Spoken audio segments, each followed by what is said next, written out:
नमस्कार, मैं मनोज कुमार और आप देख रहे हैं public India news network. All India SC/ST railway employees association Bhopal मंडल की मुख्य शाखा भोपाल में मुख्य शाखा की नवनिर्वाचित कार्यकारिणी का स्वागत समारोह संपन्न हुआ, जिसमें SC/ST आयोग राज्य मंत्री दर्जा प्राप्त प्रदीप अहिरवार मौजूद रहे, जिसमें जबलपुर जोन से जोनल अध्यक्ष माननीय करतार सिंह साहब, जोनल सचिव माननीय पुरुषोत्तम आठिया साहब, मंडल सचिव अनिल धामनिया, लोक शाखा सचिव जितेंद्र सिंह, लोक शाखा अध्यक्ष सुधाकर ननवारे, राजेश अहिरवार, विनोद जोनवार, अध्यक्ष मुख्य शाखा SK भालेकर, जबलपुर मंडल एवं कोटा मंडल कोटा वर्कशॉप से बहुत सारे पदाधिकारी मौजूद रहे। प्रदीप अहिरवार ने अपने उद्बोधन में बाबा साहब डॉक्टर भीमराव अंबेडकर की जीवनी पर प्रकाश डाला और आने वाली पीढ़ी के उज्जवल भविष्य के लिए सभी से पूरे समाज को एक संदेश देते हुए कहा था कि भले ही किसी भी देश का संविधान कितना ही अच्छा क्यों ना हो, अगर वो किसी गलत हाथों में है तो वो संविधान अच्छा साबित नहीं होगा। और दुनिया का अगर कोई गलत संविधान भी है और उस संविधान को चलाने वाले लोगों की सोच अच्छी है, उनकी मंशा अच्छी है, तो वो संविधान अच्छा साबित होगा। आरक्षण को लेकर हमारे तमाम वक्ताओं ने अच्छी बात कही, गंभीर बात कही, क्योंकि वो आज हमारी समस्या है। आज अगर आरक्षण को खत्म कर दिया जाए, आरक्षण की व्यवस्था को समाप्त कर दिया जाए, तो हमारे collector, SP, commissioner, engineer, doctor जो आज हम देखते हैं वो हमें देखने को नहीं मिलेंगे। अब आरक्षण कोई गरीबी उन्मूलन प्रोग्राम नहीं है, आरक्षण एक प्रतिनिधित्व का मामला है। अगर इस देश में अनुसूचित जाति के लोग, अनुसूचित जनजाति के लोग और अन्य पिछड़ा वर्ग के लोग रहते हैं, तो इस देश के साधन और संसाधन से भी हमारा बराबर का हिस्सा है, हक है, अधिकार। किसी जाति का व्यक्ति कलेक्टर बने, SP बने, हमें कोई दिक्कत नहीं, कोई आपत्ति नहीं। लेकिन अगर इस देश में 40 करोड़ और 50 करोड़ के बीच में हमारा समाज है और हमारे समाज के लिए कितना संघर्ष किया, ये सब आप लोगों को पता है। अगर बाबा साहब अम्बेडकर अंग्रेजों के सामने हमारी बात नहीं रखते, बाबा साहब अम्बेडकर अगर हमारा प्रतिनिधित्व नहीं करते, हमारा नेतृत्व नहीं करते, तो हम लोगों को कुछ मिलने वाला नहीं था। बाबा साहब ने हमेशा समाज को अपने उद्बोधन में, अपने संदेश देते हुए कहा कि हम लोग, हमारा ये जो पढ़ा लिखा समाज है, इतिहास को जल्दी भूल जाता है, पढ़ता है भूल जाता है, आगे क्या क्या होगा इसके बारे में हम लोग प्लानिंग नहीं करते। हमारे अठिया जी ने बहुत अच्छी बात रखी कि किस तरीके से इस संगठन का गठन हुआ, एसोसिएशन का गठन हुआ, किन मुद्दों को लेकर ये एसोसिएशन इस देश में काम करता है। और जब भी आरक्षण को या समाज के ऊपर अधिकार को खत्म करने की बात आती है, तो एसोसिएशन खड़ा हो जाता है कि ये गलत हो रहा है। जो दुश्मन है, जो आरक्षण नहीं चाहता है, वो तो हमेशा ये चाहेगा कि हमारे समाज का व्यक्ति कलेक्टर ना बने, SP ना बने, DM ना बने, SRM ना बने। वो ये चाहता है कि जिन लोगों की औकात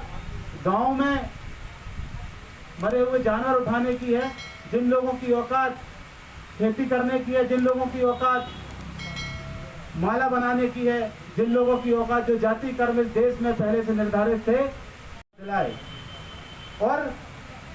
बाबा साहब अम्बेडकर के संविधान का, बाबा साहब अम्बेडकर के आरक्षण के कारण, बाबा साहब अम्बेडकर ने जो संवैधानिक अधिकार दिए, उसके कारण हमारे समाज के लोग राष्ट्रपति तक बने,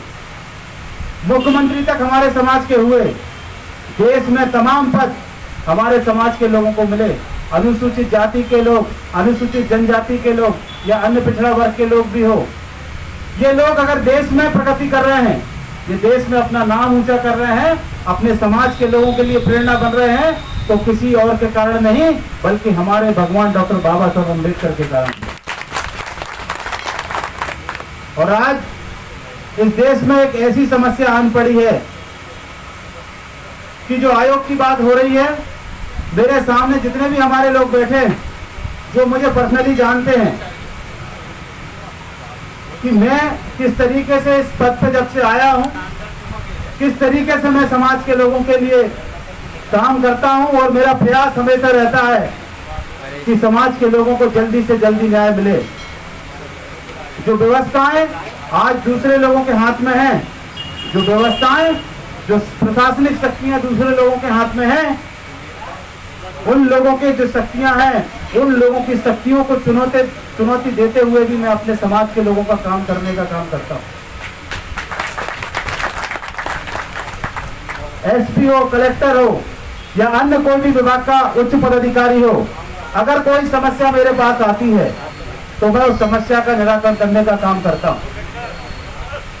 साथियों, आयोग की जब से मैं जिम्मेदारी पे हूं, बहुत से ऐसे पत्राचार मैंने शासन से किए हैं, आप लोगों को पता होगा। हमेशा मेरा जो मानना है कि अगर मैं इस आयोग के पद पर हूं, आयोग के पद की जिम्मेदारी पर हूं, और मैं साथ ही साथ अपने तमाम उन पदाधिकारी साथियों को धन्यवाद और बधाई दूंगा कि जिन्होंने इस संगठन में अपनी जिम्मेदारी को लिया है। पद लेना, पद पाना और पद मिलना ये बड़ी बात नहीं होती साथियों। पद मिलना, पद पाना और पद मिल जाना ये बड़ी बात नहीं होती है। उस पद के साथ न्याय करना ये बड़ी बात होती है।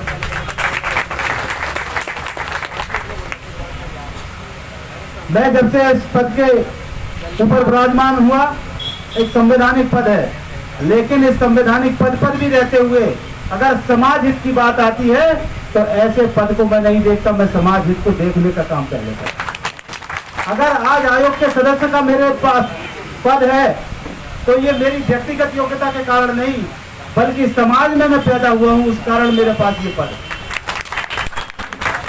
तो समाज हित और समाज का हित, जो बाबा साहब अम्बेडकर ने कहा कि आरक्षण 3 प्रकार से मिले, और आरक्षण मिलने का कारण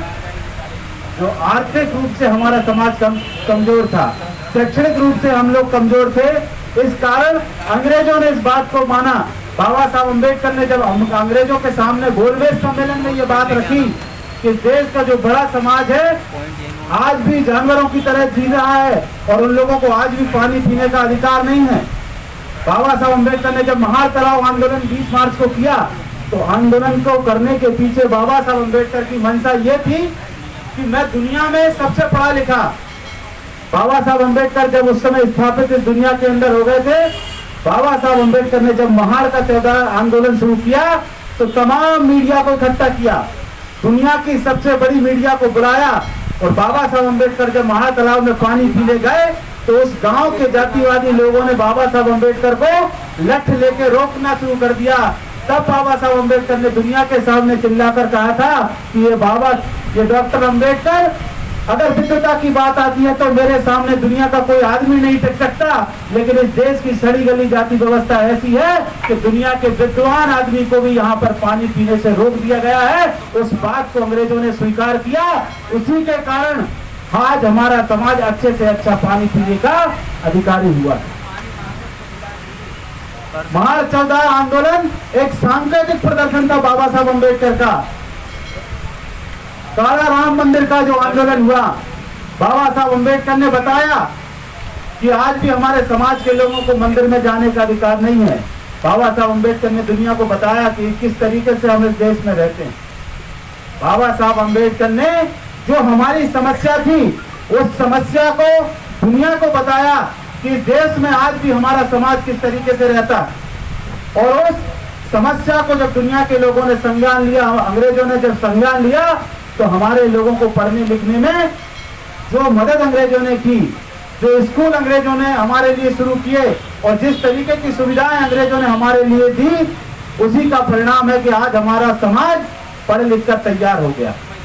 अगर अंग्रेज हमारे समाज के बारे में नहीं सोचते, बाबा साहब अम्बेडकर अगर अंग्रेजों को हमारे समाज की स्थिति के बारे में नहीं बताते, तो मैं दावे के साथ कहता हूं कि जो जाति व्यवस्था में हमारे समाज के लोगों के लिए काम था, किसी चौराहे पर मैं भी आज जूता बनाते हुए नजर आता था। ये बात सोचने की बात। हमारे तमाम जितने भी लोग बैठे हुए हैं, आप गांव के अंदर चले जाइए, आप कितने ही पढ़े लिखे हैं, कितने ही अच्छे होशियार हैं, लेकिन इस देश की सड़ी गली जाति व्यवस्था आपकी प्रतिभा को सम्मान नहीं करती, आपकी जाति के कारण आपको सम्मान और अपमान मिलता है। इस देश की सड़ी गली जाति व्यवस्था आज भी कायम है। इसीलिए मैं सरकार से और सरकार के बाहर भी जाकर हमेशा इस बात का पुरजोर समर्थन करता हूं कि जब तक देश में जातिवादी व्यवस्था है तब तक आरक्षण हमारा अधिकार है और इसको कोई छीन नहीं सकता।